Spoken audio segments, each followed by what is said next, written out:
Trading பண்ணாதீங்க, over trading பண்ணாலும் கேட்க மாட்டீங்க. இல்ல மணி மேனேஜ்மெண்ட் ஃபாலோ பண்ணுங்கன்னு சொல்லுவேன். எல்லாரும் சொல்றதா சார் நீங்களே சொல்றீங்க. சைக்காலஜி தான் ரொம்ப முக்கியம்னுவேன். அது எல்லாம் தான் சார் தெரியும், ஆனா கண்ட்ரோல் பண்ண முடியலன்னுவீங்க. அதுக்கப்புறம் என்ன முக்கியம்? பிக் மணி தான் சார் சொல்லுவீங்க. ஆனா எங்ககிட்ட அந்த அளவுக்கு பணம் கிடையாது. நாங்க 100 பாயிண்ட் எடுக்கிறதுக்காக ட்ரை பண்ணுவோம் சார். நீங்க சொல்றதெல்லாம் நான் கேட்க முடியாதுன்னு. அப்ப நான் என்னதான் சொல்றது? நம்மனு படகுன்னு விட்டுலாமா? நீங்களே சொல்லுங்க. மக்கள் என்னதான் நீங்க நல்லது சொன்னாலும் கிறுக்குத்தனமா பண்ணக்கூடிய ட்ரேடர்ஸ் மேலதான் போக்கஸ். கிறுக்குத்தனமா பேசக்கூடிய ஆட்கள் மேலதான் போக்கஸ். நீங்க என்னதான் ட்ரேட் பண்ணி காமிங்க, நீங்க ஆனஸ்டா இருங்க, நீங்க தர்மத்து பிரகாரமே போங்க. ஆனா இருந்தாலும் மக்கள் உங்களை திரும்பி பார்க்க மாட்டான். ஏன் அவனுக்கு தேவை எல்லா விஷயத்தையும் லாஸ்டா எண்டா நிக்கிறது பணம். இல்ல டைம் பாஸ்க்காக உக்காந்துருக்க எதனா ஒரு விஷயங்கள் சொல்லிட்டானா, நான் தங்கம் வாங்கினேன் 50 வருஷத்துக்கு முன்னாடி, அதனுடைய விலை 4000 ரூபாய். இப்ப பாத்தீங்கன்னா லட்சக்கணக்கில் மேல போயிட்டு இருக்கு. அப்ப நான் 100 வருஷத்துக்கு முன்னாடியே பிறக்க முடியும்? ஓகேங்களா? இல்ல எங்க தாத்தா வாங்கி வச்சு ஷேர் சூப்பரா இருந்துச்சுன்னா அந்த இடத்துல எப்ப நாலேஜ் இருந்திருக்கா? கோம்பனாடி கட்டி சுத்தி இருந்திருக்கானுங்க, ஏற ஓடி சுத்தி இருந்திருக்கானுங்க. அவனுக்கு அந்த டைம்ல எப்படி நான் ஸ்டாக் மார்க்கெட் பத்தி தெரியும்?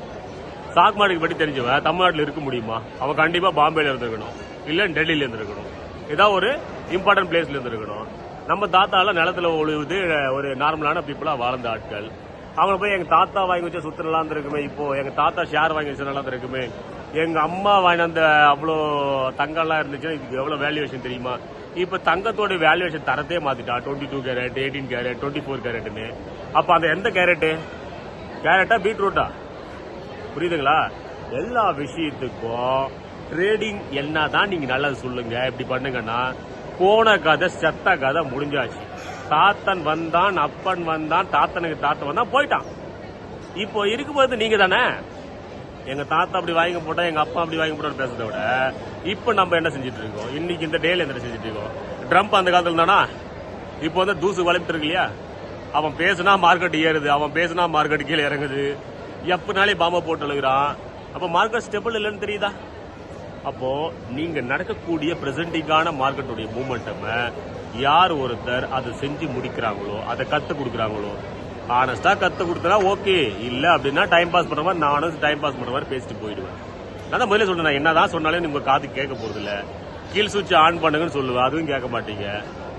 ஓகே, ஓவர் ட்ரேடிங் கண்ட்ரோல் பண்ணுங்கன்னு சொல்லுவேன், அதுவும் கேட்க மாட்டீங்க. எப்படி ஈஸியா பணம் சம்பாதிக்குதுன்னு சொல்லுவேன், அதுவும் கேட்க மாட்டீங்க. 5 பாயிண்ட் டு 10 பாயிண்ட் அதுதான வாழ்க்கையில் நிரந்தரமான ஒரு விஷயம் அப்படின்னு சொன்னேன், அதையும் கேட்கல. 5 பாயிண்ட் டு 10 பாயிண்ட் நிரந்தரம் கிடையாது, 50 பாயிண்ட் தான் நிரந்தரம்ன்றாங்க. எங்க கிட்ட பைசா இல்ல சார், ஸ்டாக் மார்க்கெட்டுல வரணும்ன்றாங்க. நீங்களே பதில் சொல்லுங்க, சாத்தியமா? Thank you so much. இது உங்கள் ராஜ்.